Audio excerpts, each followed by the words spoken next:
මන් දැකලා තියෙනවා ගොඩක් අය ප්‍රශ්න අහනකොට do you සහ are you පටල ගන්නවා. do you දාන්න ඕන තැනට are you දානවා. are you දාන්න ඕන තැනට do you දානවා. මෙතන ලොකු තියරියක් නැහැ. ඊටාම සරල දෙයක් තියෙන්නේ. මේ අහන්නකෝ. සාමාන්‍යයෙන් අපි එදිනෙදා කරන කියන දෙයක් පිළිබඳ ප්‍රශ්නයක් අහනකොට do you භාවිත කරනවා. මතක තියාගන්න do youට පස්සේ අපි ක්‍රියාපදයක් තමයි භාවිත කරන්නේ. verb එකක් තමයි ගන්නෙ. do youට පස්සේ දාන්නේ verb එක. do you read novels? ඔයා නවකතා කියවනවද? do you read? read කියන්නේ කියවනවා කියන verb එක. do you read novels? ඔයා නවකතා කියවනවද? do you play cricket? ඔයා සාමාන්‍යයෙන් ක්‍රිකට් සෙල්ලම් කරනවද? do you drink tea in the morning? ඔයා උදේට තේ බොනවද?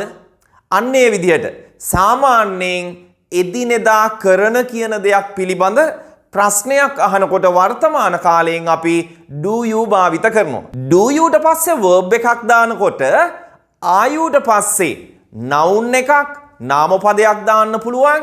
adjective එකක් නාම විශේෂණ පදයක් දාන්න පුළුවන්. එහෙම නැත්නම් on, in, at වැනි prepositions භාවිත කරලා පොඩි phrase එකක් භාවිත කරන්න පුළුවන්. දැන් උදාහරණ කීපයක් ගමුකෝ. are you a teacher?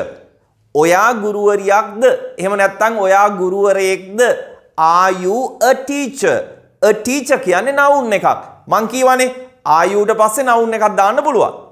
ඊට පස්සේ මම කියවා are youට පස්සේ adjective එකක් භාවිත කරන්න පුළුවන්.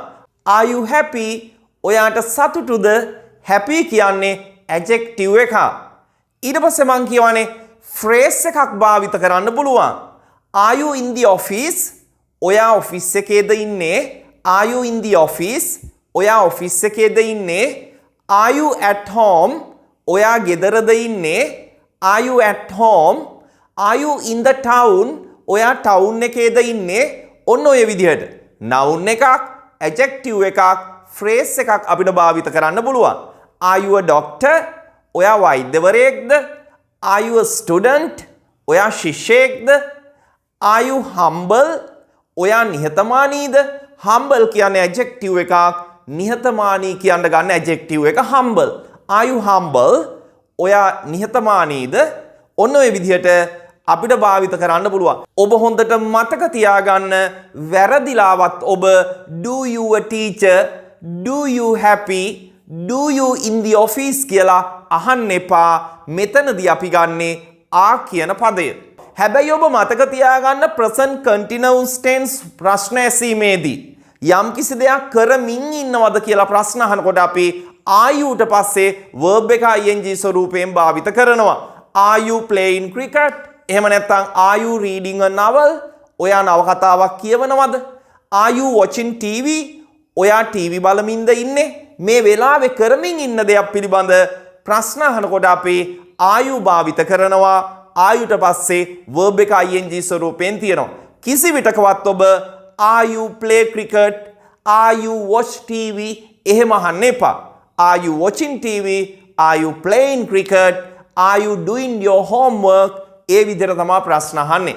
හොඳයි එහෙනම් do youට පස්සේ verb එකක්, are youට පස්සේ noun එකක්, adjective එකක්, phrase එකක් තියන්න පුළුවන්. ඒ වගේම ක්‍රියාපදයක් නම් ing ස්වරූපයෙන් තියන්න පුළුවන්. හොඳට මතක තියාගන්න වරද්ද ගන්න එපා අදින් පස්සේ.